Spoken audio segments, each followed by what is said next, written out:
E aí, pessoal, bem-vindos a esta explicação em português do Brasil, onde vamos destrinchar essa lição essencial sobre como distribuir ferramentas e documentar fluxos de IA. Olha só, um dos maiores gargalos da engenharia de software hoje é exatamente o nosso foco aqui. Como pegar aquele código funcional da Solana, super aprimorado com inteligência artificial, e transformar isso numa entrega impecável e reprodutível. Sabe aquele momento tenso de passar o bastão do desenvolvimento para a distribuição? É aí que muita gente tropeça, e o que vamos construir agora é uma ponte sólida para garantir que demonstrações incríveis não morram como testes passageiros.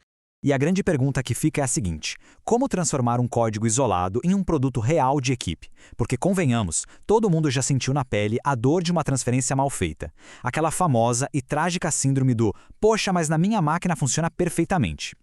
Quando lidamos com um servidor MCP, integrando modelos e ferramentas de IA, um código brilhante não tem a menor utilidade se a equipe não conseguir auditar, reproduzir e evoluir esses fluxos no dia a dia.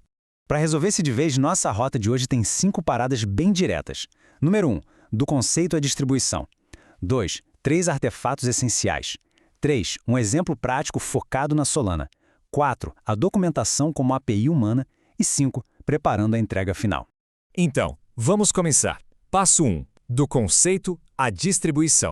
Construir um servidor MCP personalizado que devora requisições usando IA já é um baita golaço, sem dúvida. Mas a partida não termina quando o código roda no terminal. Empacotar e distribuir não é simplesmente jogar um monte de arquivos numa pasta e torcer para o melhor. É sobre criar um caminho totalmente reprodutível saindo do branch de trabalho direto para um artefato que qualquer colega consiga pegar, rodar e avaliar. Todo incremento precisa passar na peneira dos critérios de aceitação para ter valor de verdade na produção. O que nos leva à nossa segunda etapa: os 3 artefatos essenciais. Para garantir que a validação aconteça de forma independente, precisamos de um kit básico de sobrevivência no projeto. São 3 itens vitais. O primeiro é o pacote de lançamento, que guarda o código-fonte e os executáveis básicos. O segundo é um runbook operacional, que é literalmente um manual de instruções passo a passo. E o terceiro, e talvez mais crítico, são as notas de lançamento versionadas. E detalhe, essas notas precisam ligar os commits e as métricas diretamente aos critérios de aceitação. E para a coisa fluir, a casa precisa estar arrumada dentro do repositório. O pacote de lançamento, por exemplo, deve morar num diretório como /release, ou até ser uma versão tagueada lá no GitHub. Já o runbook e o checklist de integração ficam perfeitos na pasta /docs. E as notas de lançamento, que matam a cobra e mostram o palco às métricas, ganham espaço VIP em /docs/release notes. Essa organização salva um tempo precioso de toda a equipe de engenharia. Vamos ver isso rodando no passo 3. Exemplo prático com o endpoint da Solana. Imagina o cenário da criação de um endpoint MCP, o /v1/annotate. A missão de vida desse endpoint é pegar um bloco de dados de uma transação na blockchain da Solana, acionar a IA para farejar padrões suspeitos e devolver uma pontuação. O modelo está lá, bonitão, rodando e medindo latência. O grande desafio agora é como envelopar essa belezinha para os colegas testarem. A resposta é criar um script de teste autônomo, tipo um cinto de segurança, que podemos chamar de checkintegration.sh. Esse script é um botão mágico que faz 3 coisas na sequência. Primeiro, sobe o servidor local. Segundo, dispara uma bateria de requisições de teste. E terceiro, cospe no terminal um resumão das métricas. Isso garante que a validação seja exatamente a mesma, em qualquer máquina, em qualquer lugar. É aqui que a mágica do mapeamento explícito acontece.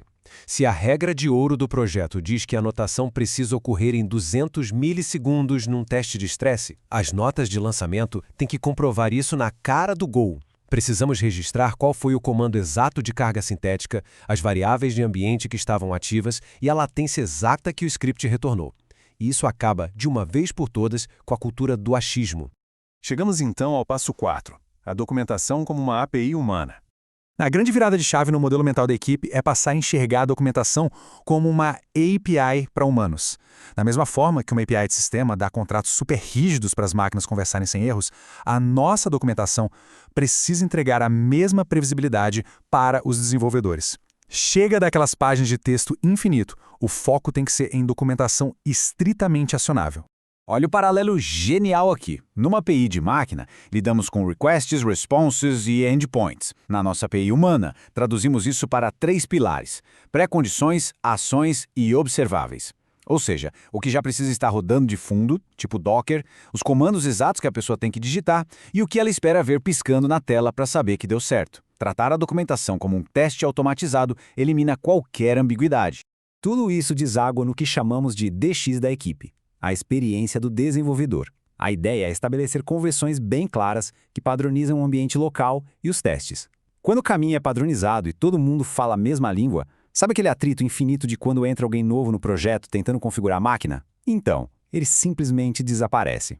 Por isso, a recomendação de ouro é parar de esconder configurações importantíssimas no meio de um arquivo README de 2.000 linhas que, cá entre nós, ninguém vai ler até o fim. O segredo é adotar arquivos de configuração separados e explícitos. Um arquivo default para padrões seguros, um de desenvolvimento apenas para o ambiente local e um de produção, blindado para o deploy. Com essa hierarquia óbvia, dá para mexer no sistema com confiança, sem aquele frio na barriga.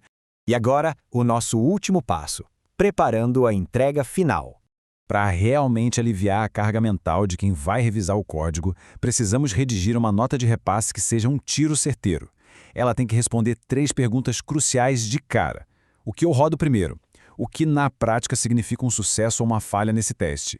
E em quais arquivos específicos mora a fonte da verdade daquele sistema? Sem frescura, direto ao ponto.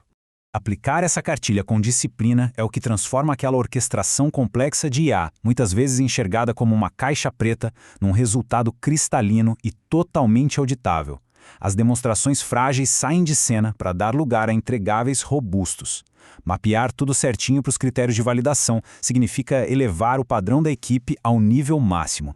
E para fechar com chave de ouro, deixe uma provocação para os próximos códigos. Quando a tampa do notebook abaixar no fim do dia, o trabalho que ficou lá está pronto para que qualquer colega rode, valide e melhore na manhã seguinte, sem precisar de uma única mensagem sua no chat explicando como faz? A resposta para isso é a linha divisória entre quem escreve um script qualquer e quem constrói sistemas de classe mundial. Que essas estratégias levem as próximas entregas a um nível de excelência absurdo. Até a próxima!